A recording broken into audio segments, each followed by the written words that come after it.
Welcome to another My Marvelous Year wrap-up. It's actually been a while since I've done one of these because I wasn't reading my single issues, but I'm back on my game and happy to be here. If you didn't know, My Marvelous Year is a reading plan for each year of Marvel starting from the very beginning. I found this guide through Comic Book Herald, whose website I'll leave linked down below. I did a wrap-up for 1961 through 1962, and now I'm in 1963. 1963 actually has a lot of issues, so I'm going to be doing this year in sections. Let's go ahead and get started since I have a lot to cover. First up, we have Fantastic Four issue 10. Now, I've been enjoying my read of the Fantastic Four.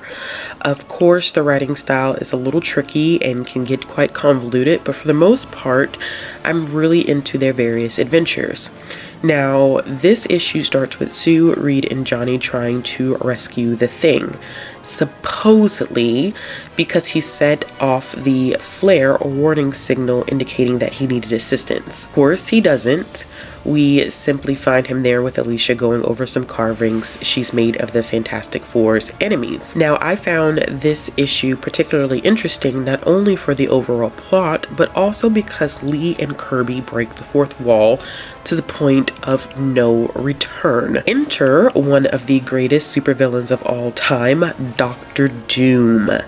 So from previous issues, it appeared as though Dr. Doom was missing. However, he apparently connects with this alien race, teaches him how to switch bodies, and boom, he has his next idea on how to defeat the Fantastic Four. He ends up switching places with Reed, aka Mr. Fantastic. Now, this is probably one of the best issues I've read of the Fantastic Four because it shows the true genius behind Dr. Doom. Reed is literally unable to prove that he's actually Mr. Fantastic stuck in Dr. Doom's body. I will always say that I think Dr. Doom truly gives the Fantastic Four a run for their money because he's so difficult to defeat. It literally takes Alicia's help for the Fantastic Four to even realize what's happened. Of course, they ultimately defeat Dr. Doom, but I still feel like he'll be back around. The next issues that I read for 1963 all involved Spider-Man. So let's start with issue number 1. Enter J.J. Jameson, the head of the Daily Bugle, and the asshole who single-handedly attempted to ruin Spider-Man when all he wanted to do was get a little money for his aunt. So I've watched most of the adaptations of Spider-Man, so it was super intriguing to watch the dynamics between Jameson and Peter play out. And if you didn't know, Peter is absentmindedly referred to as Peter Palmer the entire issue. While I understood that Peter was a teenager, I had to constantly remind myself not to judge him for being naive and arrogant. He is a teen that's trying to figure out the best way to support his family. When I was reading this, I began to wonder how reckless he would end up becoming based on the fiasco situation he had with the Fantastic Four. Instead of thinking about a lot of situations, he's letting his emotions guide him. When I read this issue, I was still getting adjusted to the artwork. Thinking about the time in which this was written leads me to believe that there wasn't a large range of color for inking. Keep in mind, I'm still learning about the history of comic book art, but Ditko did an amazing job with what resources he has available. I think about the advantages technology has now provided a lot of comic book artists. There are some scenes where things are drawn at an awkward angle or coloring doesn't make sense.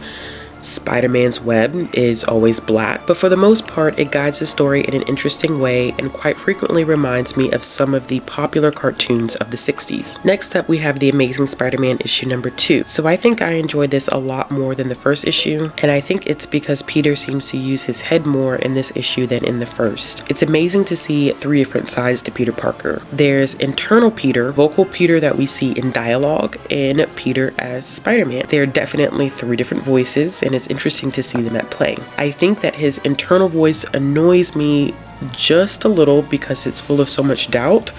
His confidence really shines through when he becomes Spider-Man. This issue is separated into 2 stories that I think each has its good and bad aspects. In the first story, we see Spider-Man battle the Vulture, who has the weird ability to fly and outsmart the police. I wasn't as invested in the Vulture as a villain as I was in Peter's ability to outsmart JJ and get money to help his aunt. I thought he was so foolish about it in the first issue. I also like that I saw Peter stand up to those bullies in school. Usually I would have made the assumption that he would just cower down to them, but in this case he didn't. In the second story, Spider-Man faces the Tinkerer, who may or may not be an alien.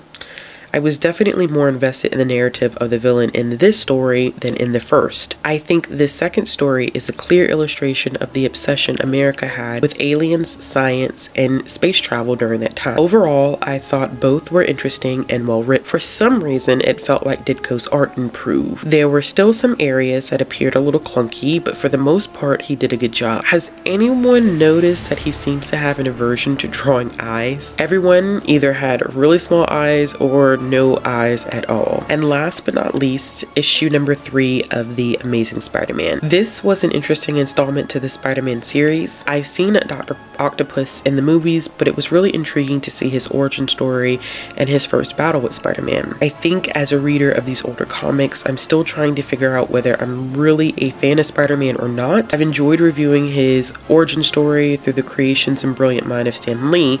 However, I don't think he'll turn out to be one of my favorite Marvel characters. So this issue specifically looks at Spider-Man's first encounter with Dr. Octopus. Anything, this issue reminds readers that while Peter Parker is a superhero, he's still a teenager. So far, Dr. Octopus is the most difficult villain that Spider-Man has come into contact with. And in my mind, I'm trying to figure out who's more spectacular, Dr. Doom or Dr. Octopus. When he's unable to defeat Dr. Octopus by brute force, he's forced to use his mind and a sense of creativity. I appreciated Parker having to deal with self-doubt.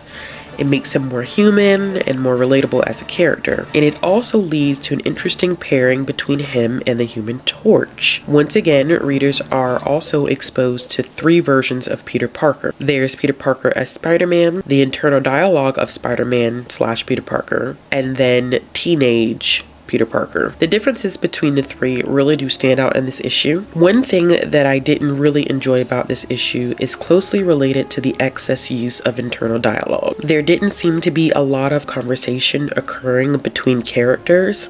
Most of the speaking happened in characters' minds. Ditko still makes me cackle every time I see the way that he draws faces, but I still think he's done an amazing job. Overall, this was a decent installment, and I'm looking forward to reading some more in this storyline. Now, this was a difficult one to process. Tales of Suspense number 39. While I love Iron Man, this issue and origin story does not hold up. The level of problematic things that occur within the pages of this make it so difficult to read in 2021. If you've seen the first Iron Man movie, then you'll pretty much get the gist of this issue. Nevertheless, it was fun seeing Iron Man's origin story in comic form. Tony Stark is characterized as a wealthy, attractive bachelor who's also a brilliant scientist. His understanding of scientific properties are utilized for assisting America in Vietnam. This is where his transformation takes place, and it's exactly where everything goes wrong. The characterization of the Vietnamese characters in this comic is so cringy that I came very close to not finishing it. Having been published in 1963, it is clear that it is a product of its time, but it does detract from the reading experience that one would have today. It's a distraction from how Iron Man becomes a character that everyone knows from the MCU. One thing that I did find interesting is this subtle implication that Iron Man is never going to be able to leave his costume, which we know to be different. So I'm interested in seeing how Lee handles that narrative. I enjoyed the artwork on this one. It definitely was a change since I've been reading so much of the Lee Ditko pairing. Keep in mind that this specific issue, or Iron Man's origin story, is included in Tales of Suspense, meaning that there are several other stories included. I won't talk much about these because I don't want to spoil them, but if you like the Twilight Zone, you might like the series. The first story focuses on a couple that decides to be left behind when the sun is about to go out instead of boarding ships and going to another planet. The ending of this was wild. The last story touched a little on Viking myth and lore. While this wasn't as good as the first story, I still enjoyed it. Alright y'all, so that is going to be it for this specific video. I know that I have a lot more issues to cover. However, it is not my intention to make these videos too long. Hopefully, I can possibly work towards coming out with a new video once a month. Until next time.